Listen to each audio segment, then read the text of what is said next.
నమస్తే, welcome to our channel. నేను సౌజన్య.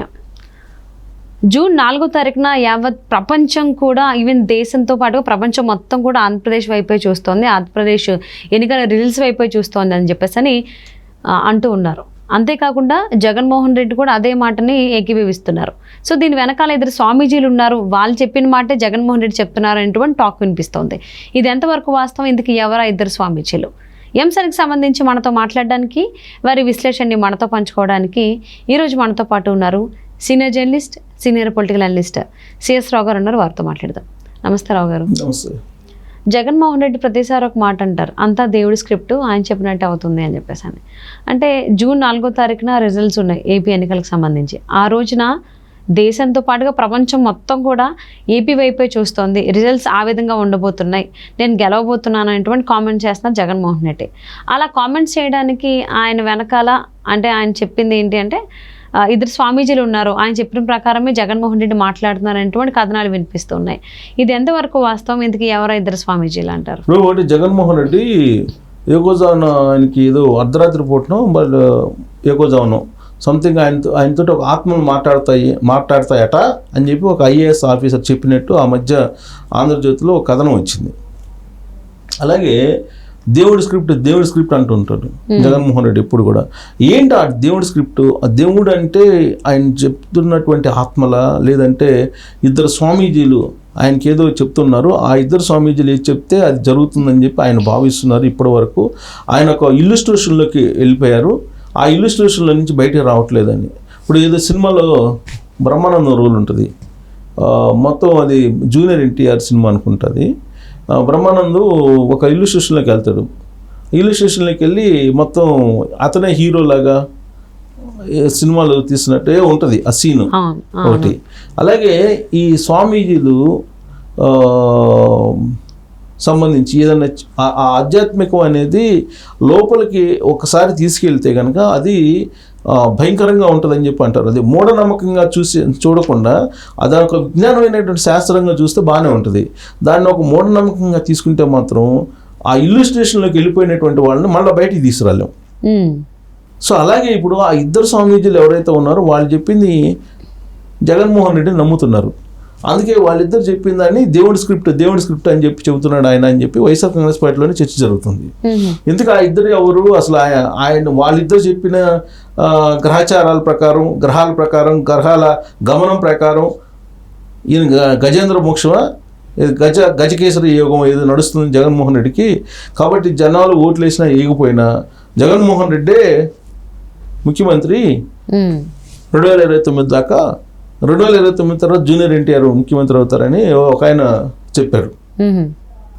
అతను పేరు ఉచ్చరించడానికి కూడా నాకు ఇష్టం లేదు ఈ మధ్యకాలంలో. ఎందుకంటే ఈ మధ్యకాలంలో ఏదో ఒకటి రీల్లో ఏదో వచ్చింది, అతను వాడినటువంటి పదజాలం ఏదైతే ఉందో, అసలు ఇతను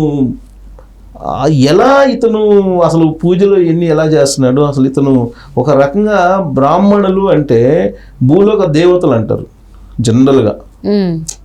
సనాతన ధర్మంలో భూలోక దేవతలు అని చెప్పి కొలిసేవాళ్ళు ఇంతకుముందు పాతకాలంలో. ఇప్పటికి కూడా గౌరవం ఉంది.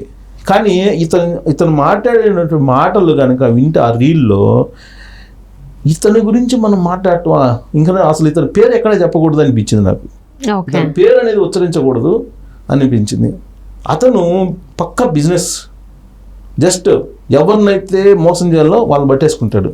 వాళ్ళని పట్టుకేసుకొని అతని జాతకం పోద్ది, లేకపోతే వీళ్ళ కాపురం కూలిపోద్ది, లేదంటే ఆ హీరోయిన్కి ఫ్లాప్లు, లేదంటే ఆ యాంకర్కి యాక్సిడెంట్ జరిగిద్ది, లేదంటే ఒక హీరోకి క్యాన్సర్ వచ్చిపోతాడు, ఇట్లాంటివి చెప్తుంటాడు ఆయన. మొన్న మధ్య ఎవరు ఇంకొక ఆయన వచ్చి ఇతను నెక్స్ట్ ఇయర్ చచ్చిపోతున్నాడు పలానా డేట్ అని చెప్పి డేట్ చెప్పాడు. ఇంకో పొంతులు వచ్చేవారు, ఇంకో గ్రహాంతరవాసి వచ్చి ఇతని జాతకం చెప్పాడు. అంటే అర్థమైపోయి ఉంటుంది అనుకుంటా. ఎవరైతే ఇప్పటి వరకు పొలిటీషియన్స్, సెలబ్రిటీలు అంటే సినిమా ఇండస్ట్రీకి సంబంధించి అంతర్జాతకాలు చెప్తారో ఆ చెప్పే ఆయన పలానా రోజు చచ్చిపోతారని ఇంకో పురోహితుడు, జ్యోతిష్యుడు వచ్చి చెప్పారు. వీళ్ళందరూ గ్రహాంతరవాసులు అనమాట. అంటే గ్రహాంతరవాసులు అంటే గ్రహాలకు సంబంధించినటువంటి వాటిని ఏదో చెప్పుకొని బతికేవాళ్ళు వీళ్ళు. సరే, వాళ్ళు బతుకుతున్నారు, తప్పు లేదు. కానీ జగన్మోహన్ రెడ్డి లాంటి వాళ్ళకి ఇట్లాంటివి చెప్పి అతను ఒక ఇల్లుస్ట్రేషన్లోకి తీసుకెళ్ళి అతనేమంటున్నాడు, జనాలు ఓట్లేసినా ఇవ్వకపోయినా జూన్ 4వ తారీఖున రిజల్ట్ మాత్రం యావత్ భారతదేశం మొత్తం లేచి నుంచొని చూసేలాగా ఉంటాయి ఆంధ్రప్రదేశ్ ఫలితాలు అని అంటాడు జగన్మోహన్ రెడ్డి. 2019 కన్నా ఎక్కువ వస్తాయి మనకి ఈసారి అని చెప్పి ఆయన చెబుతాడు. అంటే వాళ్ళిద్దరు స్వామీజీలు ఏ స్థాయికి ఇతన్ని తీసుకెళ్లారు అనేది మనకు అర్థమవుతుంది. అంటే ఇద్దరు స్వామీజీలు ఇంకెవరైనా ఉన్నారంటే ఇప్పుడు మామూలుగా మార్కెట్లో ఉంది వాళ్ళిద్దరే, మార్కెట్లో ఆయనకు అనుకూలంగా ఉన్నటువంటి స్వామీజీలు వాళ్ళిద్దరే. ఇంకొక ఆయన ఎవరు, విశాఖపట్నంలో ఒక ఆయన ఉన్నారు, ఆయన రాజశ్యామల యాగం పాపం ఈసారి ఎందుకని అక్కడ చేయలే, ఇంట్లో చేశారంట జగన్మోహన్ రెడ్డికి రాజశ్యామల యాగం. జగన్మోహన్ రెడ్డి ఇంట్లోనే రాజశ్యామల యాగం చేశారంట. అంతే పూర్ణాహుతి ఇచ్చిన తర్వాత లండన్ వెళ్ళాడు కదా, పూర్ణాహుతి ఇచ్చిన తర్వాత లండన్ వెళ్ళింది జగన్మోహన్ రెడ్డి. ఓకే. సో అంటే విచిత్రంగా ఈసారి ఎందుకంటే మరి గ్రహాలు ఇంట్లో చేస్తే పని చేస్తాయి అని చెప్పి అనుకున్నారో ఏమో తెలీదు. వైజాగ్లో చేయకుండా ఇప్పుడు ఇక్కడ తాడేపల్లిలో చేశారు, తాడేపల్లి ఇంట్లో చేశారు రాజశ్యామల యాగం. దాన్ని పూర్ణాహుతి చేసి వెళ్ళారు ఆయన. అయితే అసలు ఎందుకు చేశారు అనేది అర్థం కావట్లా. అక్కడేమో కేయపాలేమో ఏదో బలి ఇచ్చారు అక్కడ వైజాగ్లో అని చెప్పారు, ఋషికొండ.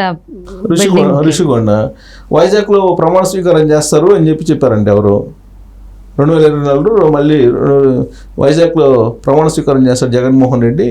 కాబట్టి ఇక్కడ బలి ఇచ్చాం కాబట్టి ఆ బలి కారణంగా మొత్తం ఈవీఎంలు మారిపోయి జనాలు ఓట్లు ఒకవేళ తెలుగుదేశంకి కూటమికి వేసినా కానీ మళ్ళీ అది రివర్స్ అయిపోయి ఆ మొత్తం 10 రోజుల్లో మళ్ళీ వైసీపీకి వచ్చేసి జగన్మోహన్ రెడ్డికి పడిపోతాయి అని చెప్పి వాళ్ళు చెబుతారు.